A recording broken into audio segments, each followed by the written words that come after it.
they're above content are in denial and are going through a bout of delusion. And I think they must be aware that nothing precedes a really good film.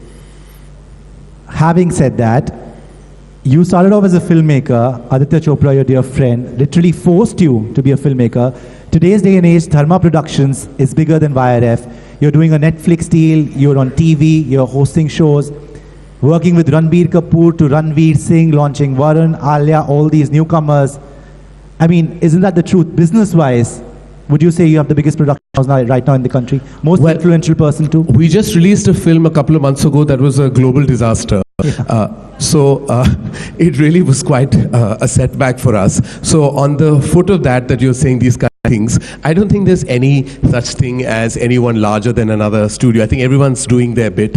In fact, this particular year really has shown that all the major event films, the big ticket films, have truly not proved their worth. Yes. But there are films like Uri and Kabir Singh and now with Dream Girl and Chichore and everything performing so outstandingly at the box office. It's no longer about the big names, the big movie stars, the big setups that are really attracting footfalls. It's strong content. It's the empowerment of the writer.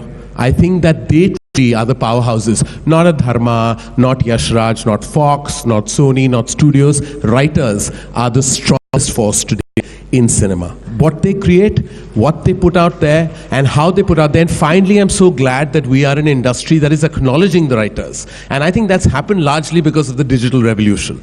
They've empowered writers, and now writers are that much more confident and putting out some great stuff even in cinema. I'm glad you said that. So you believe the age of the superstar is over, is it? Because Shah Rukh, your dear friend, we see him struggling at the box office. And I was in conversation with Mr. Bachchan once, and I asked him, leading man, when you can't play the leading man anymore because of age, is it difficult for you to move on?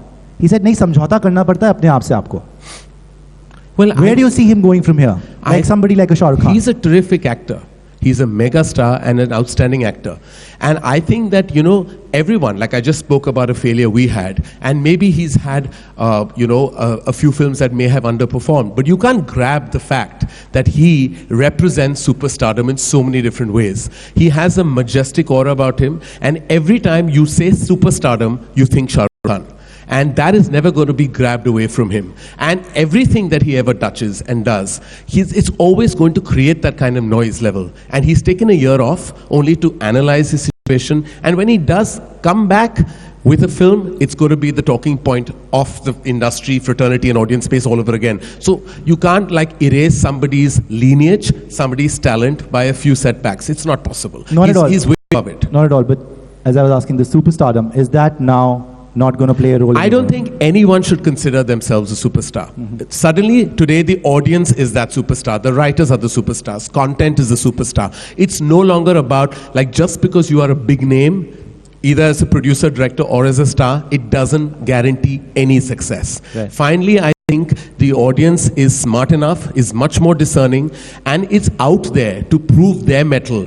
You don't have to prove anything. They will come to you if you give them a solid product. They're not going to be swept by a campaign, a strategy, a cheat trailer, an item song. None of that is working. It's only the film. And if we give failures, that means there's something wrong with the film in itself. So we cannot think that an audience was wrong. An audience is never wrong. The consumer is king and will remain. Let's talk about power play then, because this is about being the cinema czar. I'm going to show you one picture. It's going to bring back a little bit of some memories for you. It's a picture of you, Akshay Kumar, and Salman Khan. All of you together when you started off. Then Salman dropped out of that project. Now we see release date wars between Akshay and Salman. Salman saying, I'm going to release on Eid. Akshay has already announced that he's got Eid in 2020, Christmas on 2020, Diwali on 2020, right? And now Salman is probably going to announce something in the next week. Clear power play wars for release dates within these supers. How do you look at it? And especially being the guy who's on good terms with everyone. The thing is that in my entire career, I've tried and avoided coming with another film, only because I think that there used to be a time in age in cinema when that happened and it was never made a big deal of. Because it's the media sometimes, and look, I'm a member of the media myself. I have a talk show, so that makes me a member. And I say that from my own fraternity, that sometimes what's said and written, these media, these wars, clashes, clash, war, these words are negative. They have a negative connotation. It's never like that. Sometimes a big festival, a big period can actually absorb even more than 2 films if it's strategized efficiently, if everyone is given their equal screen space. It's when people start writing about it, it seems like it's a clash, it's a war. It's never that. Do you know, when I released my very first film, it was Diwali. It released with a film called Bade Miyan Chote Miyan, and Kuch Kuch Hota Hai released same time. There was no problem. They were both big films. They both had very amicable releases. Both of us went to each other's screenings, wished each other well, and both films performed well.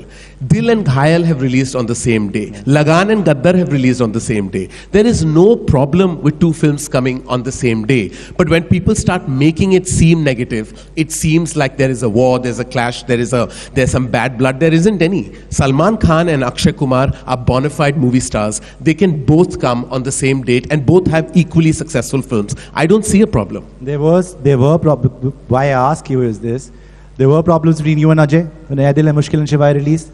Ajay and YRF. When those films released? Well, I think at that point of time, and you know, there was a lot said because there was a certain amount of relationship discord there. But I think that I myself have solemnly resolved that, and I've spoken to Ajay, Kajal, and you know, everything is great now and things are absolutely wonderful. I will try and avoid my level best. If you notice in my repertoire of work, there's only once that I've clashed with somebody else.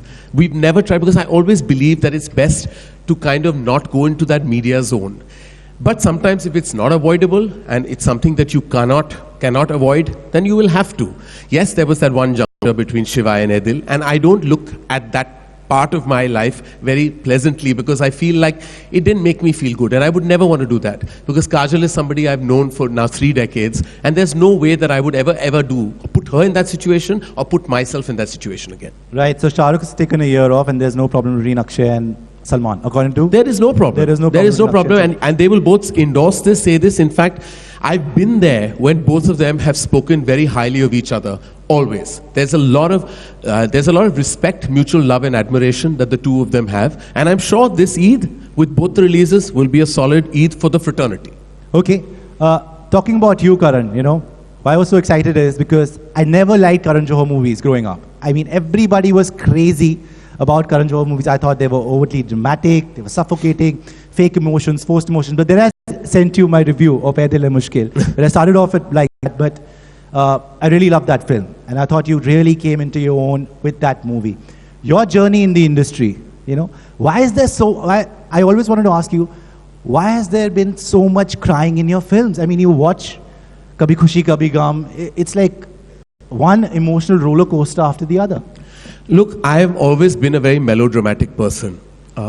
That's something that's in my DNA. I can't help myself. In fact, that's the first time Aditya Chopra told me that how can you not be making movies? You're more than dramatic. You're a drama queen in various ways. The thing you don't have is an interval in you. And that's the one thing that you don't have. But other than that, you're made to make Indian movies. I love a good cry. I love everything that's over the top. I like opulence. I'm unapologetically abashedly in love with what Indian cinema stands for. And I've grown up watching that kind of cinema. So every time I feel like I need to push the button and press all the triggers where it comes to heartstrings, I do it. I do it in my way. I've tried to update my syntax over a course of time. But that core Hindi film lover that lies in me, that dramatic Kabhi Khushi Kabhi Gum filmmaker hasn't left me. It's still very much part of my filmmaker DNA. And so I know you may have hated that there are a lot of people who don't like my cinema, and there are some who love it.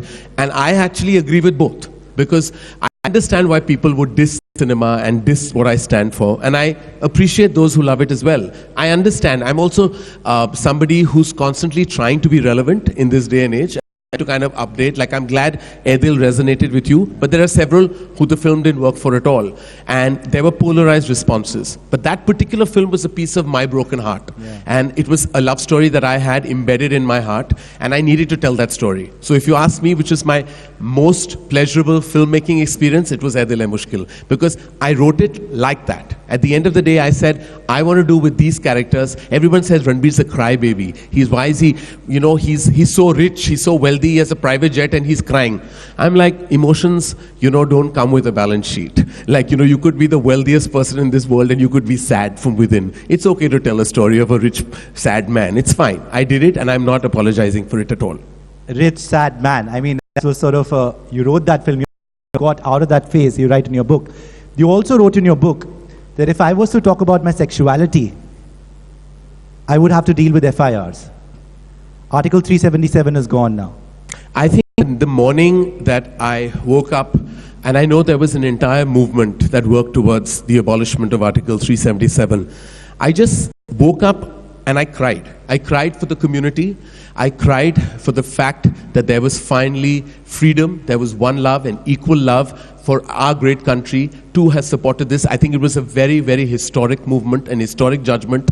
And I'm just glad that it's accepted legally now and that everyone is free to love who they wish and who they desire to without any legal pressure on them. I think it truly is. That particular day was the 6th of September, ironically my father's birthday, and I felt within me and from the community, I felt freedom. Okay, and we just did a story on India Today, talking about that, okay, legally it's fine. Still, acceptability, there are issues. More than half the, the population do not agree with same-sex relationships. How do you think acceptance will? I think over a period of time, and I think with the emergence of so much information to do with sexuality, whether it's via cinema, via literature, via reported information, I think I'm not expecting that change to be sudden, but it's gradual and it's consistent and it's happening over a period of time. Today, if you look at even cinema, you have films that are openly talking about it and are being accepted and being viewed. Yes, it might meet with opposition. It's all very well to be an outsider to it and say it's great, it's cool, I'm accepting it. Those families that go through it will take their course of time to deal with it, and one has to kind of constantly keep that information flowing.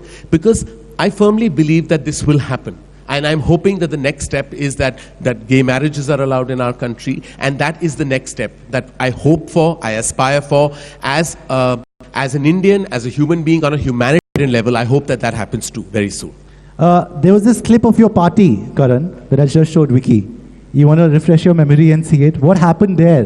You got into a little trouble with the party clip? Apparently you're not allowed to scratch your nose. Apparently you're not about to hide. You're supposed to be hiding something when actually it's a phone charger. And apparently you're not supposed to just mingle with a group of friends and have a really chilled out evening. And apparently if a group of Bollywood is in a room, then you're obviously doing drugs. That is the ridiculousness of what happened as a result of that video. Would I be stupid in bright lights to put out a video of a group of friends if there was a consumption of any medical substance?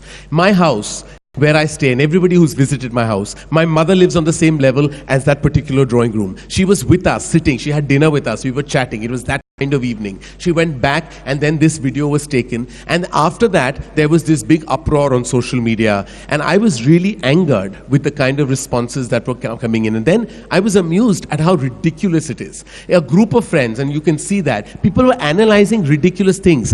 Any marble has white streaks on it. That is not meant to be a substance. That is how marble is. Should I change the way marble is made so that people perceive it differently? And poor Vicky, coming out of a bout of dengue, he scratched his nose. And that went into a tiz. It's ridiculous. And I've said that the next time there are people who make these allegations, baseless allegations and accusations, we will deal with that very strictly and on legal grounds if need be, because this will not be tolerated again. Okay, talking about your home, I love the shoes, by the way, if you can get a shot of the shoes. And he's got an insane collection of shoes. Insane. You just told us that you slept in your closet a little while back. What happened there? That was... What that you make me sound like a really strange, frivolous person. I was my air conditioning conked off, and my closet has adequate air conditioning, so I went back into my closet and slept. Nice. Pun not intended. Closet has air conditioning, ladies and gentlemen. Okay, and talk about your kids, man. I mean, you're a father, and I love the two of them. Yeah. We're going to just show you a slideshow as well, but talk to me about being a father, how it's changed your life.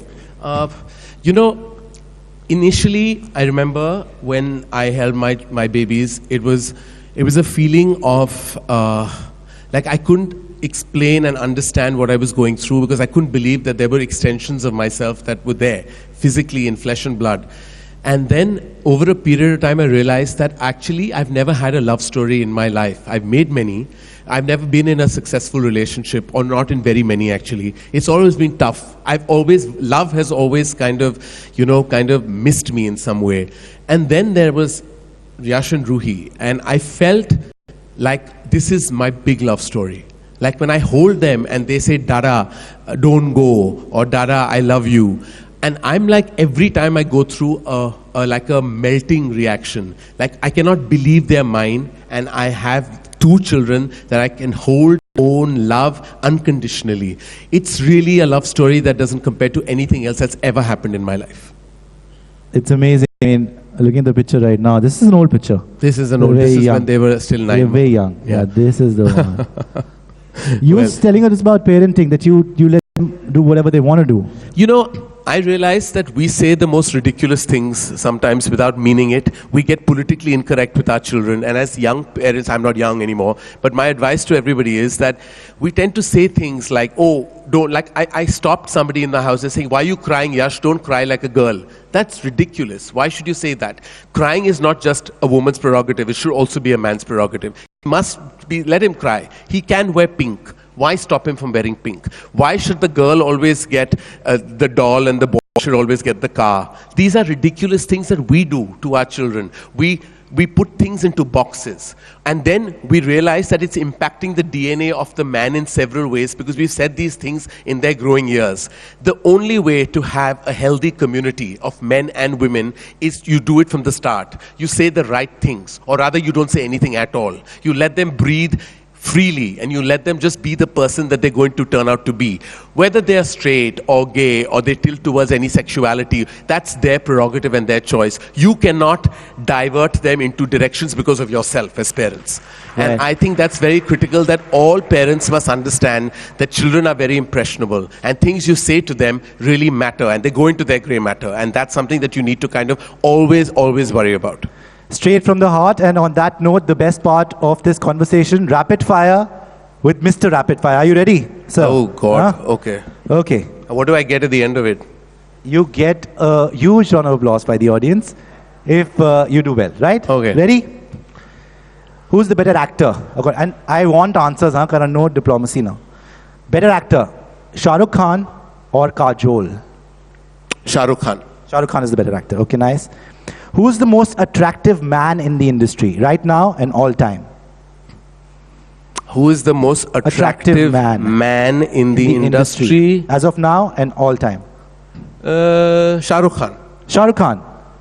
Okay, and the most attractive woman in the industry as of now and all time? Aishwarya Rai. Aishwarya Rai, okay. If you could transform into someone whose personality and appearance you could take, it's yours. A man or a woman, who would you like to be? Don't say Shah Rukh Khan.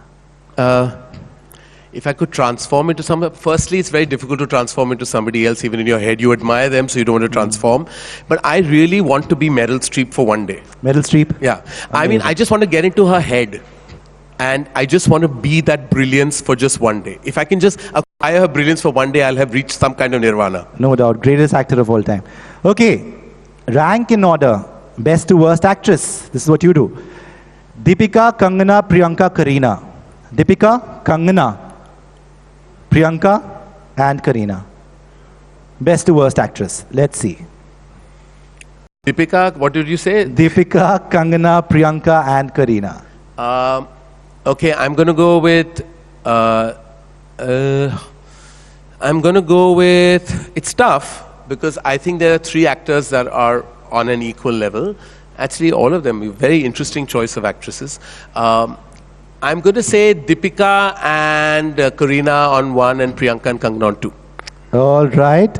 Ranveer Singh or Ranbir Kapoor, the better actor? You ain't getting an answer. Oh, why? You're working with both. Come on. All right. You don't choose between such incredible You can. talents. I already told you that I think my all-time favorite actor is Shah Rukh Khan. So I want to say great. This is not fair. Great, absolutely great. Continuing the legacy, great talent with Ranveer and Ranveer. It's just a difference of one alphabet in terms of how you look at it. I know, but who's your favorite? Ajay, I'm working with both. great. So, I mean, I don't want to choose between two fantastic actors. Shah Salman Amir, better actor, rank in order. Shah Rukh, Amir, Salman. Shah Rukh, Amir, Salman. Okay. Madhuri or Sridevi, the better actor? I've always been an eternal Sridevi fan. Sridevi. And I love Madhuri to dying death, but Sridevi has always been my all-time favorite actor. Amitabh Bachchan or Dilip Kumar? Amitabh Bachchan, Amitabh Bachchan, Amitabh Bachchan. Okay. The sexiest thing about you? My availability. Availability. What turns you on? Access. Amazing. From the film industry, who would you like to have a steamy affair with? You. I am not from the film industry. You are. You just asked me only filmy questions that makes you member of the industry. No, I'm No, not. who would I like to have an affair with? No, I wouldn't want to date anyone from the industry because all of them are two of them. If you were an ad guru, what tagline would you give Karan Johar? He came. All right. He didn't see, he didn't conquer, he just came. Okay. If you have to do away with one of the following, your pout selfie, gossip, or designer clothes, what can you do away with? I could do it with gossip. It comes to me, I don't ever chase it. Gossip, huh? Okay, the first thing you would do if you woke up as one, Narendra Modi. I would just keep doing what I'm doing because I'm doing it brilliantly. Nice. Kangana Ranaut. If you woke up as Kangana. I would be the great actor I am and just focus on that, acting. Acting, nice. Virat Kohli. I would lead the way I am. I'm leading the way to great cricket. Mr. Arun Puri, chairperson, India Today. Well, he's the czar he's a media baron, and I would continue just honest reportage without any kind of frills and fancies. Nice. Your dear friend in the photo, Salman Khan. I woke up as Salman, I would rule the way I'm ruling. Just and with the crown steadily on my forehead as the biggest mainstream superstar. Last one, your another dear friend in the picture, Akshay Kumar. Well, I would just make sure that I keep making the money I'm making. Keep making and money. I would just be very grateful to Forbes for acknowledging it. Does he deserve that round of applause, guys? Nice. Okay. I am really looking forward to Takht because you've been this lovey-dovey filmmaker with the emotions and the buckets of, tears. Now there's going to be this violent streak. There's going to be brother versus brother, war, Vicky versus Ranveer. There already talks about how the script, Ranveer is not happy. Vicky has the better role. He's playing Aurangzeb, which is an amazing character. It's absolutely ridiculous, all that. I don't know where people come up with stories. It's an ambitious film. It's something I've never, kind of ever dabbled in before. Very excited to tell the story of Dara, Shuko and Aurangzeb. And it is an exciting journey, and it's an exciting world.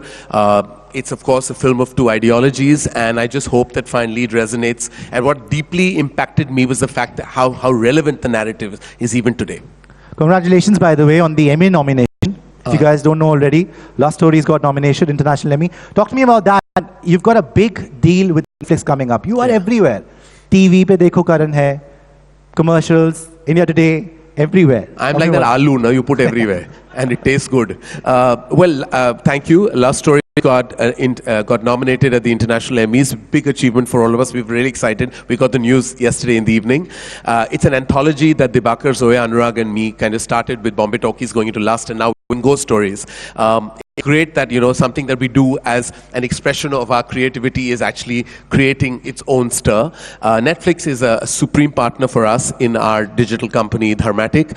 We have an exclusive deal with them to provide original feature films and web series, and it's an exciting new terrain that we hope to provide great content for. Finally, Karan, final question. How do you stay relevant? I mean, what do you read? What do you watch? You're doing so many deals. I believe, and that's not just for me, it's for anybody out there. I think the only way to stay relevant is to constantly acknowledge the brilliance of others. The only way that you can up your game is if you establish what game other people are playing and how brilliantly they're playing it. If you acknowledge it, you kind of envelop it, and you own that fact, you will always be on top of the game. He is on the top of the game, ladies and gentlemen. Put your hands together for Karan Johar. Thank you. Thank you very much, Mr. Johar, for that. And thank you, Sushant. That was a very candid conversation. Sushant actually got you on the hot seat. So that was wonderful. We got several headlines out of it. Thank you. Can I please invite Ms. Nandini Basu, General Manager of Corporate Communications, ITC Limited, to please present Mr. Johar with a token of our appreciation.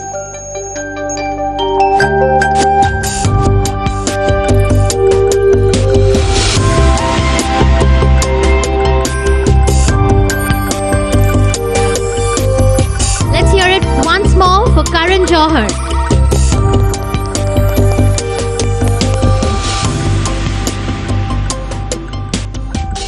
Well, moving on from the king of drama to A Quiet Mind. Well, that's our next session. Perfect body, quiet mind. Why Hollywood swears by the yoga.